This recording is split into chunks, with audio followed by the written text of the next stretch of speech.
All right, ladies and gentlemen, we are here with Chapter 3, The American Revolution. There's your important vocabulary that you need to find within Chapter 3 and define. And then we're going to begin with Section 1, of course, the First Continental Congress, the British monarch, King George.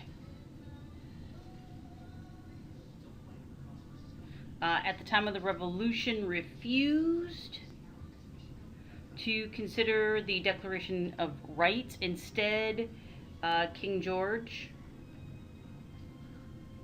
sent the British troops to gather the militia's weapons. As we go along to the shot heard around the world, the first American battle of the American Revolution took place at Lexington.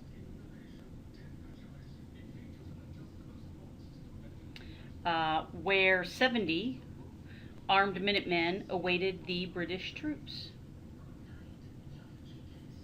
Moving on to the Second Continental Congress. This Congress decided a military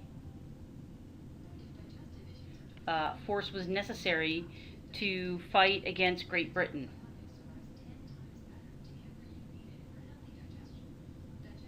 And they chose a Virginian by the name of George Washington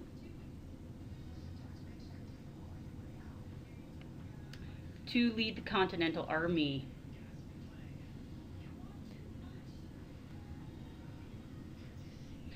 So even though the military group was being formed, Congress still tried to pursue peace with Great Britain. Congress put together something called the Olive Branch Petition, asking the king to restore the relationship between Great Britain and the colonies. King George refused, as you all know, and looked for new ways to punish the colonies. Despite peace being talked about, Massachusetts went on the attack, and the attack was called the Battle of Bunker Hill.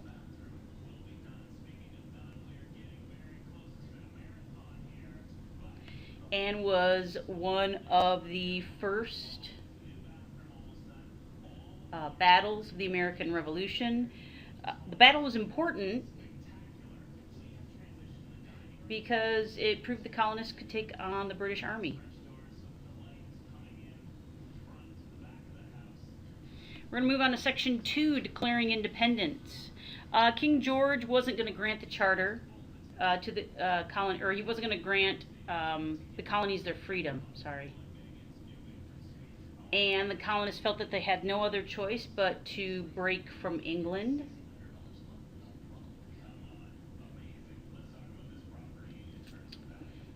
So basically a committee of individuals got together declaring their independence from Great Britain.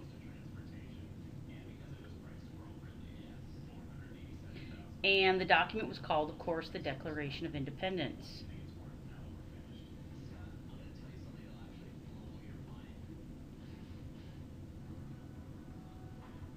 And it was mainly written by Thomas Jefferson.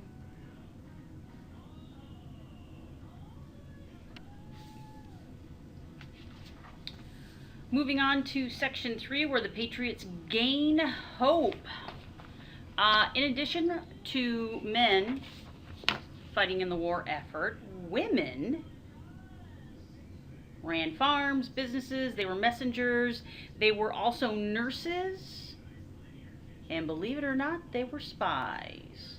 The most famous woman was Mary Ludwig Hayes.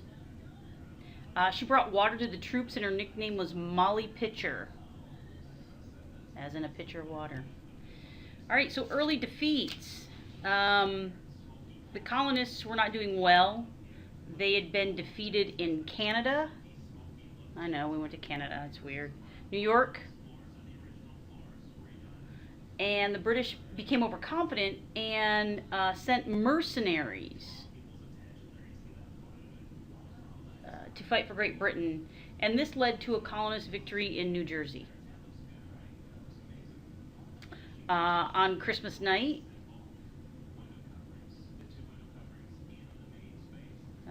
in 1776. In a winter storm, Washington and 2,400 soldiers rowed across the Delaware River. And they surprised the Hessians. They're the mercenaries. The battle was called the Battle of Trenton.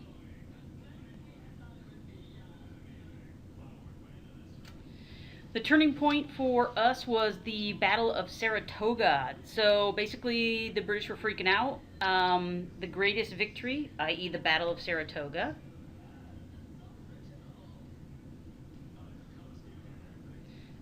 It was the turning point, and it helped other people believe that the colonists could actually win the war. These people were Spain and France.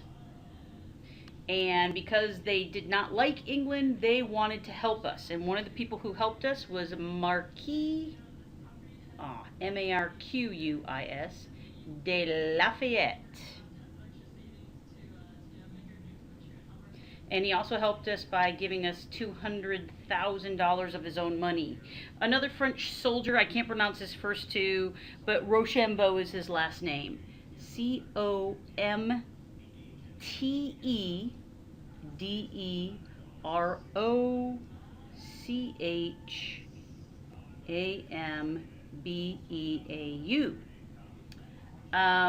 He combined his troops with Washington's, and they defeated General Cornwallis of Great Britain in Yorktown.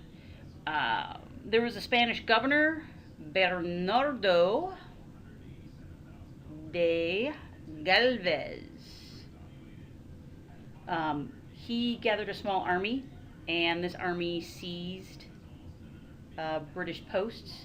The last foreign help was received from a gentleman by the name of Baron, this is Germany, von Steuben.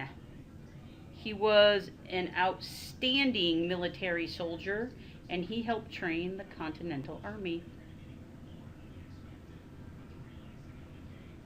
Alright, so we're going to move to battles at the sea and in the west. In addition to the land battles, there were sea battles. And there was a dude by the name of John Paul Jones. And he was famous for his cleverness and bravery.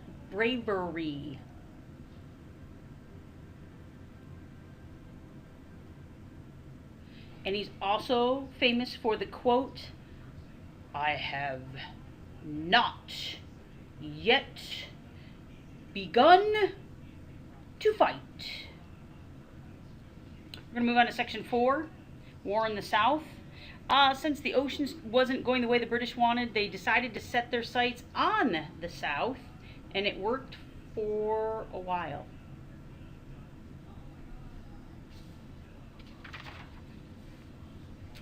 Unfortunately, as you know, it did not ultimately end up working. The last major battle of the American Revolution was the Battle of Yorktown.